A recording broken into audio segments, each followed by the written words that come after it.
lagi setan dengan manusia masih lebih banyak maksiatnya manusia. Setan nggak banyak tapi dilaknat oleh Allah. Manusia udah berkali-kali sampai Jukul Malik maksiat saking senangnya. Pesantren Hidayatul Ulum, Bunder Susukan Cirebon. Assalamualaikum warahmatullahi wabarakatuh. Bismillahirrahmanirrahim. Alhamdulillahirabbil alamin wa bihi nasta'inu ala umuri dunya waddin. Wassalatu wassalamu ala asrofil anbiya'i wal mursalin sayyidina wa maulana Muhammad wa ala alihi wa sahbihi ajma'in. Amma ba'd. Jamaah Thariqahan, rutinitas malam Minggu, malam Ahad, kang kula muliakan dan semoga selalu dimuliakan oleh Allah Subhanahu wa taala. Semoga selalu diberi berkah sehat walafiat, diberi berkah panjang umur untuk ibadah, untuk istiqomah, dan semoga diberi rezeki yang mengalir, yang barokah, usahane lancar, tambah maju, walaupun lagi umur berkaitan mudah-mudahan diparingi tetap lancar, dan bagi-bagi diparingi dari keluarga sakinah mawaddah warahmah, diparingi putra-putri soleh-solehah, putra-putri berbakti terhadap kedua orang tua dan derajatnya mulia-mulia, dan semoga diberi perlindungan dari segala bahaya, dari segala penyakit, sing lagi sakit tinggal sembuh, sehat kembali, dan semoga diparingi sukses segala tujuannya, jadi wong kang dermawan, dan semoga diparingi aman, selamat, bahagia wonten ing dunya lan akhirat. Amin Allahumma amin. Malam niki masih tentang ibadah. Wong Thariqah niku selalu beribadah kepada Allah Subhanahu wa taala. Hukia kadza fi lubabit tafasir. Hukia anna rajulan kana yamsi fil badiyati farafaqahu syaitan yauman wala yasilu rajulul fajra wal dhuhra wal asra wal maghriba wal isya'a. Falamma sarat waqtal manami arada rajul ayyana faharaba syaitan minhu faqala rajul lam tahrab minni faqala syaitan inni asaitullaha fi muddati umri marratan wahidatan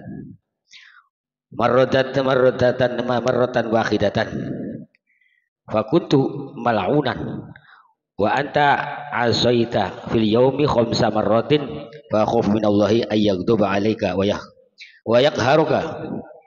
yakharuni maka bisa babi isyanika. Ada lelaki yang diceritakan, sungguhnya lelaki itu lagi jalan-jalan atau berjalan kaki di alas, di hutan. Alas banyak termasuk hutan-hutan yang masih belum banyak dia uni. Warafa'ahu syaiton. Akhirnya ketemu dengan syaitan. Walam yasil rajulu al-fajr.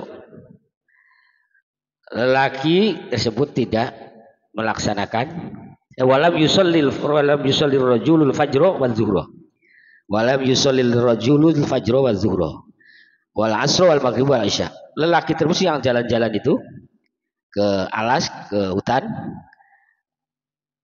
tidak melaksanakan sholat subuh, sholat fajar, sholat subuh, dan tidak melaksanakan sholat zuhur, juga tidak melaksanakan sholat asar dan sholat maghrib, sholat isya.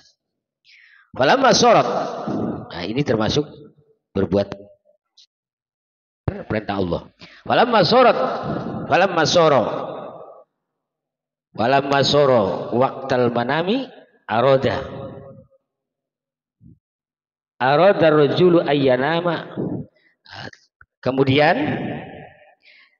waktunya tidur.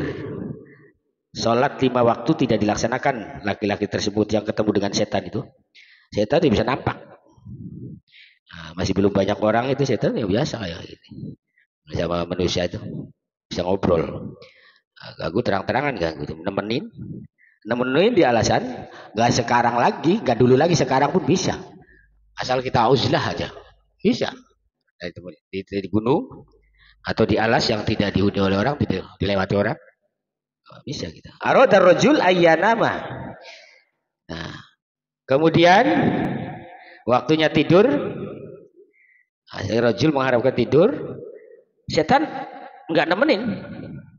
Faharabas syaitanu, lari setan dari rajul, tidak nemenin. Tadi pas 5 waktu itu nemenin terus, sehingga subuh, zuhur, asar, maghrib, isya ya tidak sholat. Ditemani setan sih. Orang bakal ditemani setan ya sudah. Nah, tidak melaksanakan sholat sehingga. Nah, giliran ngantuk tidur, lelaki tersebut setannya lari. Kenapa lari? Faqala rajul lam tahrab minni. Lelaki ngomong sama setan, setan, kenapa? Kok aku mau tidur kamu kok ini apa namanya lari dari aku?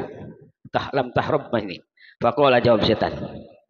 Faqala setan, inni asaitullah ta'ala bi muddati umri marratan wahidatan.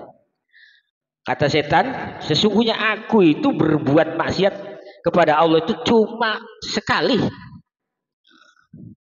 Satu umur seusia itu seumur saya ini cuma 1 kali. Artinya ini menceritakan iblis. Iblis itu kan berbuat salah itu 1 kali, cuma gara-gara tidak mau sujud sama Nabi Adam saja. Itu aja itu. Marratan wahidatan. Fakuntu malaunan. Kemudian di salah 1 kali saja saya dilaknat oleh Allah, kata setan. Wa anta asaita fil yaumi khamsa marratin. Sedangkan kamu 5 waktu berturut-turut nggak sholat, tidak dilaknat oleh Allah, kata setan. Jawab setan, cuma gara-gara tidak mau sujud, diperintah sujud kepada Nabi Adam, menolak, itu langsung dilaknat oleh Allah. Tapi kamu sudah melanggar perintah Allah, tidak sholat 5 waktu dari mulai subuh, zuhur, asar, maghrib, isya, tidak dilaknat. Wa anta asaita fil yaumi khamsa maratan. Sehari semalam itu 5 kali. Fa akhafu minallahi ayyaghdaba alaika. Makanya aku lari. Aku menyingkir dari kamu. Sebab apa? Sebab aku khawatir nanti Allah murka. Allah kesel kepadaku. Allah nanti benci kepadaku. Allah nanti gotop kepadaku. Maka aku tidak mau nemeni kamu lagi. Kamu mau tidur saja. Tidak mau aku, sebab gara-gara maksiatnya kamu ini, karena didampingi aku. Ya kan, nanti lagi tidur juga maksiat. Udah sholat tidak dilaksanakan 5 waktu, ntar tidur pun nanti aku yang kena, kata Allah. Kata setan ya. Aku ibarat setan itu tukang goda, tapi aku bawa nanti gue di double laknatnya kan. Saya salah 1 aja udah dilaknat, apalagi nanti goda kamu lagi tidur, sudah 5 waktu kamu enak-enak aja nggak dilaknat. Nah, karena tidurmu terus saya masih ganggu saja, nanti malah Allah lebih murka kepada saya. Itu kata saya setan. Sebab gara-gara maksiatmu kepada Allah, tidak menjalankan perintah Allah, kan maksiat namanya. Maksiat juga benar. Maka akibatnya nanti aku dilaknatnya 2 kali. Itu kata jawaban setan. Wa anin Nabi alaihi salatu wasallam. Berarti kalau dipikir lagi, setan dengan manusia masih lebih banyak maksiatnya manusia. Setan nggak banyak, tapi dilaknat oleh Allah. Manusia udah berkali-kali sampai Abdul Malik maksiat saking senangnya, nah, masih belum dilaknat. Tuh keistimewaannya umatnya Rasulullah Muhammad SAW itu, Allah memberi banyak keringanan. Tapi segitu pun nggak cepat-cepat pada kembali kepada Allah. Padahal Allah sudah mengasih kebebasan kadang-kadang. Artinya kebebasan itu setelah melaksanakan perbuatan maksiat saking banyaknya di dunia karena maksiatnya umatnya Rasulullah, tetap membukakan pintu untuk diampuni dosanya. Allah mengampuni, kecuali yang sampai meninggal tidak taubat. Nah, itu lain urusannya. Kalau udah taubat, walaupun segede gunung, sebanyak air lautan, sebanyak pasir lautan, tetap diampuni oleh Allah. Asal kita benar-benar kembali kepada Allah Subhanahu wa taala. Tafsirul Fatihah. Wa anin Nabi alaihi salatu wasallam annahu zukira sholata. Annahu zukira as-salata yauman. Wa qala man hafadha 'alaiha kanat lahu nurun wa burhanan wa najatan yaumal qiyamah. Wa lam yuhafidh 'alaiha lam yakun lahu nurun wala burhanun wala najatun. Wa kana yaumul qiyamati ma qaruna wa fir'auna wa hamana wa ubay ibn khulab. Hadis yang diriwayatkan oleh Rasulullah sendiri, bahwasanya Rasulullah menyebutkan sholat. Faqala man hafadhu. Artinya menerangkan sholat. Man hafadhu 'alaiha kanat lahun. Barang siapa yang menjaga sholat, kanat lahu nurun, maka sholat bagi dia, orang yang menjaga sholat tersebut, itu menjadikan cahaya. Jadi nanti di hari kiamat itu sholat itu ada tandanya, orang yang melaksanakan sholat. Kalau orang yang nggak melaksanakan sholat nggak ada tandanya nanti. Jadi ada cirinya, ini orang sholat, ini yang enggak, itu ada cirinya nanti. Kelihatan. Nurun terus bercahaya. Bercahaya, mempunyai tanda, dan wanajatan, dan diberi oleh Allah itu selamat di hari kiamat. Susah-susahnya siksaan yang paling berat selain di dalam kubur belum ada apa-apanya itu, siksaan di dalam kubur. Nanti di hari kiamat yang paling berat. Siksaan orang-orang yang meninggalkan sholat, yang tidak melaksanakan sholat. Nah, sudah tidak ada tanda-tandanya, gelap. Tapi orang melaksanakan sholat, itu cahaya, ada tandanya, dan diberi keselamatan dari susah payahnya di hari kiamat. Sebab di hari kiamat itu panasnya luar biasa. Matahari itu panasnya luar biasa. Panasnya di sini belum ada apa-apanya. Kemarau barangkali panjang belum ada apa-apanya. Panasnya di sana, kalau kita nginum air sampai habis di sungai itu, tetap masih merasa haus terus. Itu kena panasnya di hari kiamat. Wa malam yuhafid 'alaiha lam yakun lahu nurun wala burhanun wala najatun. Dan barang siapa yang tidak menjaga sholatnya, lam yakun lahu nurun, maka baginya tidak bercahaya, tidak mendapatkan nur, tidak mendapatkan cahaya sholat, nur sholat, dan tidak mendapatkan tandanya orang yang sholat. Nah, nggak ada tandanya, dan tidak mendapatkan keselamatan. Wakana yaumal kiamati ma'akurun. Wa kana yaumal kiamati ma'akuruna wa fir'auna wa hamana. Nanti di hari kiamat itu kumpulnya bukan sama Rasulullah, tapi kumpulnya sama Raja Korun. Raja Korun, harta banyak karun, kalau ini harta karun kan. Hartanya di mana-mana karun tuh. Kuncinya beberapa kontainer saja. Saking banyaknya. Di Indonesia juga ada ini karun. Harta bendanya korun dikasih. Tapi yaitu tentang perintah Allah dan melanggar apa yang dilarang oleh Allah. Korun, zakat yang nggak mau ngerampas ini, iya, ini Raja Korun. Wa Fir'auna, dan kumpul sama Raja Fir'aun, itu bagi orang yang tidak melaksanakan sholat, tidak menjaga sholatnya. Wa Hamana, dan Patih Haman. Jadi raja-raja yang zolim-zolim. Wa Ubay bin Khalaf, dan sahabat Ubay bin Khalaf dicap termasuk orang-orang tergolong munafik dan kafir. Qurun, Haman, Ubay itu munafik namanya. Nah, Fir'aun kafir. Min syarhil maniyatil lil Halabi. Wa ruya an Nabi alaihi salatu wasallam annahu qol man tahawa nabi sholati ma'al jamaati aqabahu Allah taala bisnatai asyarata baliyatan.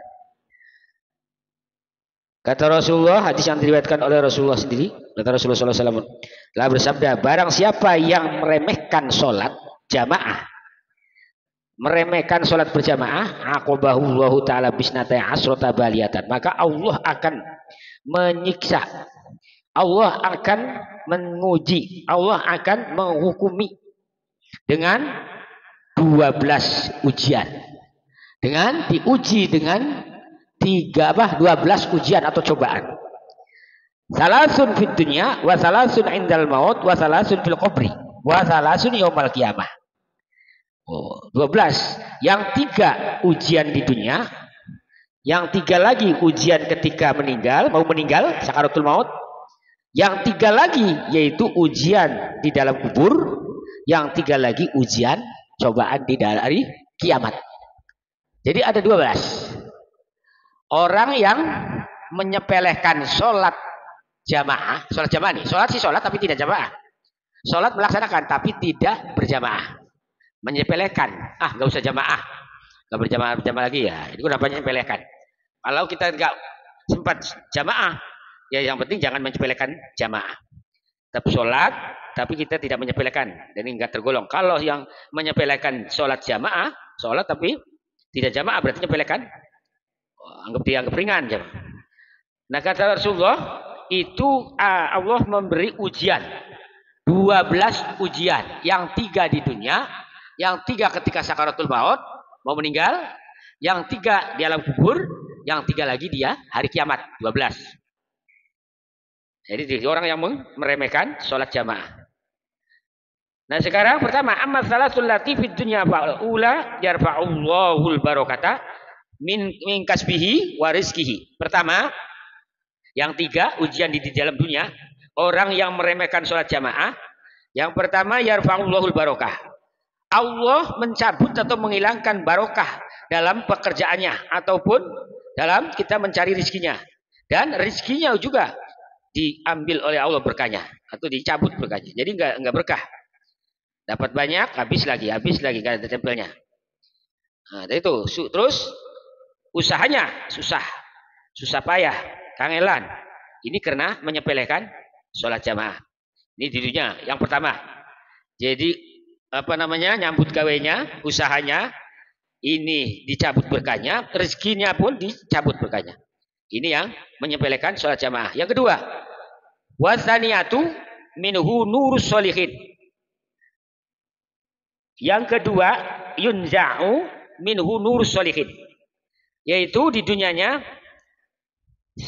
cahayanya orang soleh atau cahaya jadi orang solehnya itu dihilangkan, dilepas, diambil oleh Allah, dihilangkan. Jadi nggak ada cahaya atau nur orang jadi orang soleh, nggak ada. Itu karena menyepelekan sholat jamaah.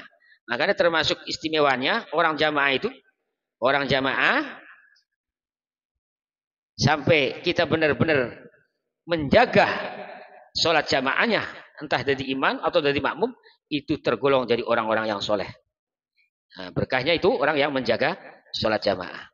Nah, kalau kita menyepelekan jamaah, maka cahaya dari orang solehnya itu dicabut oleh Allah. Yang ketiga, wasalisatu yakunu mab'udun fi qulubil mu'minina. Bendu. Yang ketiga itu orang yang menyepelekan sholat 5 waktu, maka menjadi orang yang tidak menjadikan orang yang hatinya sama dengan orang-orang yang mukmin. Jauh dari hatinya orang-orang mukmin. Jadi kalau orang yang selalu berjamaah, keimanannya itu selalu ditambah. Selalu meningkat terus nilai keimanannya. Hatinya itu jadi hati bersih. Hatinya jadi mengkilat. Bercahaya. Makanya sampai nur solehnya tergolong orang soleh itu nampak. Nah tetapi karena menyepelekan itu jauh. Lepas hatinya dari tergolong orang-orang mukmin. Ini yang ketiga. Sekarang urutan kedua. Nah, yang kedua, wa ammal lati indal maut. Yang kedua itu berkahnya orang yang menyepelekan sholat jamaah diberi hukuman oleh Allah atau ujian. Yang keduanya ketika mau mati atau sakaratul maut. Nah itu ada 3 juga. Fal ula yakbidu ruhuhu atsana walau syariba ma'al anhari. Pertama, ketika mati dicabut ruhnya itu haus terus tenggorokannya. Yukbadu ruhuhu atsana. Ketika dicabut ruhnya oleh Allah, oleh malaikat nih, itu tenggorokannya nggak berhenti haus. Walau syariba ma'al anhari. Walau orang itu minum atau minum terus sampai air kali itu kering pun tetap masih haus. Itu saking panasnya. Ini orang yang menyepelekan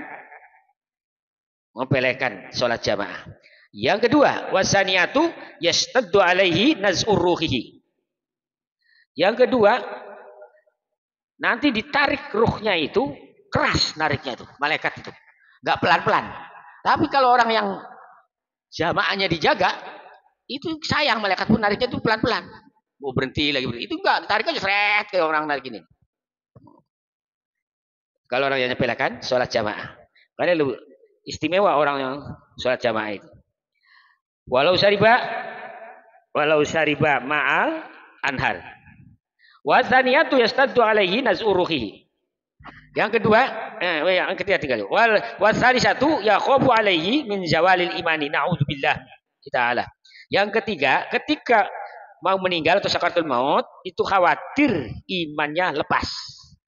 Artinya nih mati tidak membawa nauzubillah min dzalik. Bukan di sini nauzubillah. Yo, mohon perlindungan kepada Allah. Nah, supaya kita menjaga dari su'ul khotimah, maka harus kita menjaga dari sholat berjamaah agar kita menjadi orang yang husnul khotimah. Sebab hidup kayak apapun kita ini, yang penting akhirnya husnul khotimah. Akhirnya yang ini. Walaupun awalnya bagus, pas akhirnya su'ul khotimah, nauzubillah min dzalik. Makanya kita pengennya ya awal akhir dan awal tengah akhir ya tetap husnul khotimah. Jaga. Nah, pengen kayak gitu, yaitu harus berjamaah. Wa amal lati berjamaah sama siapa saja, sama keluarga di rumah nggak apa-apa, yang penting jamaah, sama anak nggak apa-apa, sama istri nggak apa-apa. Barangkali nggak ke masjid nggak jauh ke masjidnya atau musola, nggak apa-apa, yang penting jamaah. Wa amal lati fil qabri. Nah, yang ketiga urutan tadi, orang yang menyepelekan sholat jamaah diambil diuji oleh Allah, ada 12 macam. Nah, yang urutan ketiga yaitu ujian di dalam kubur. Di dalam kubur sudah meninggal, dalam barzakh. Fal ula yudayyiqu alaihi su'alu munkar wa nakir.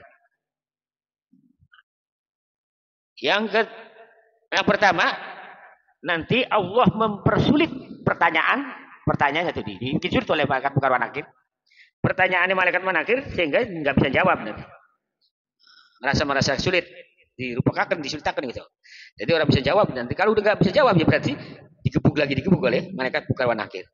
Ini yang pertama. Yang kedua, di dalam kubur ujian lagi. Wasaniyatu tashtaddu alaihi zulmatul qabri. Sangat gelap di dalam kubur. Tapi kalau orang jamaah ini kayak sebegini nih. Udah luas terus terangnya kayak begini nih, biasa jadi kayak di masjid. Bahkan lebih terang kan? Lebih terang.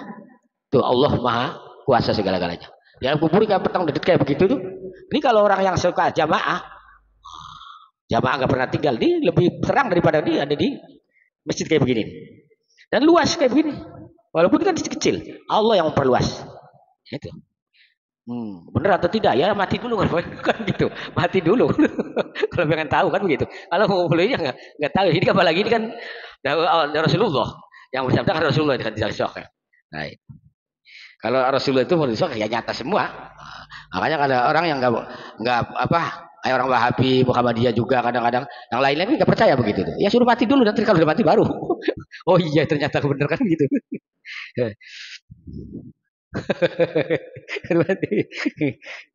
Wasaniyatu tashtaddu alaihi zulmatul qabri. Wasalisatu. Yang ketiga di dalam kubur lagi ujiannya. Ujiannya yang ketiga. Wasalisatu yudayyiqu qabruhu.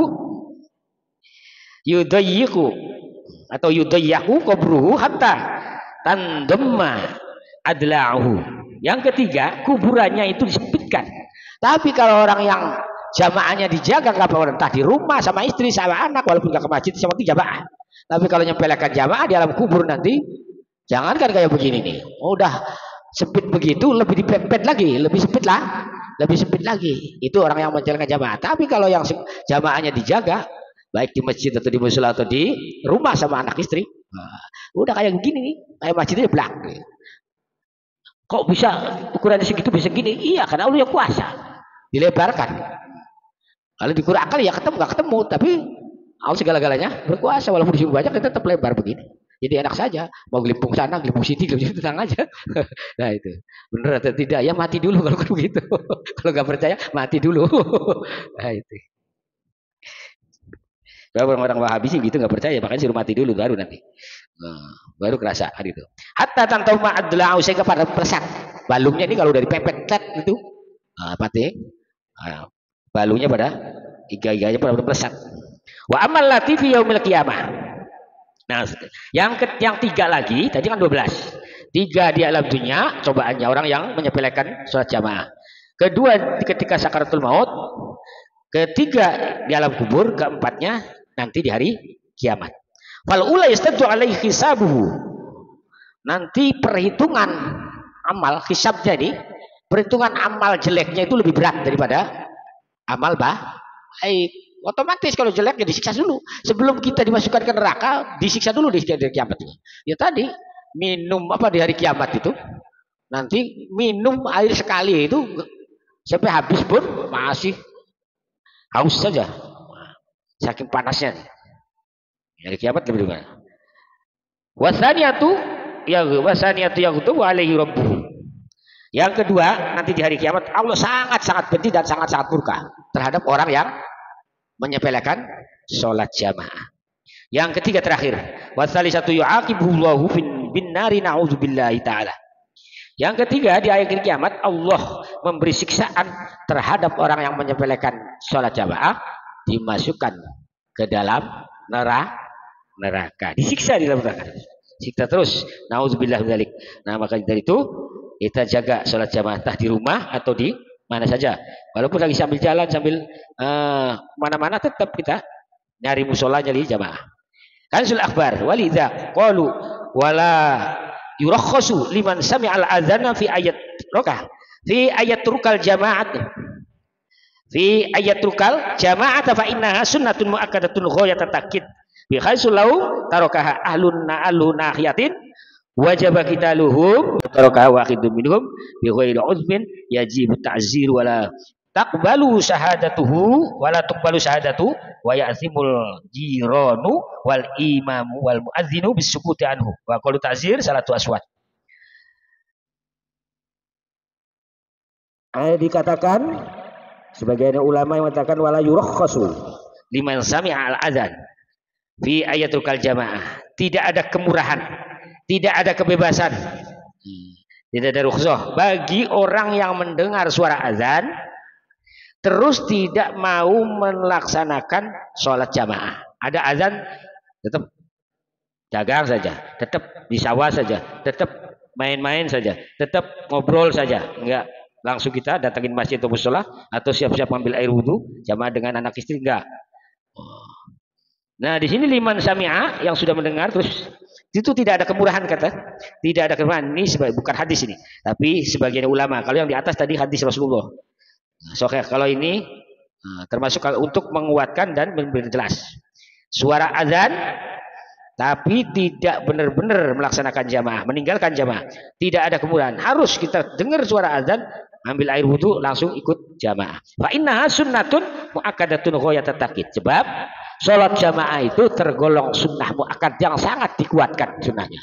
Sehingga kalau sunnah muakkad yang sangat dikuatkan itu seolah-olah wajib, seolah-olah wajib. Makanya ada sebagian ulama menekan fardu kifayah. Ke fardu kifayah sih yang melaksanakan ada satu lingkungan itu satu orang juga yang jamaah udah cukup semua, gugur semua dosanya kalau fardu kifayah. Nah, kalau ini sunnah muakkad yang dikuatkan, nah berarti kita yang tadi sudah diterangkan oleh Rasulullah, ujiannya sampai ada 12. Nah, seolah-olah wajib ain. Kalau muakkad yang disunahkan sangat-sangat dikukuhkan, dikuatkan. Jadi hampir kayak wajib ain, wajib aja seperti sholat, seperti sholatnya itu jamaah.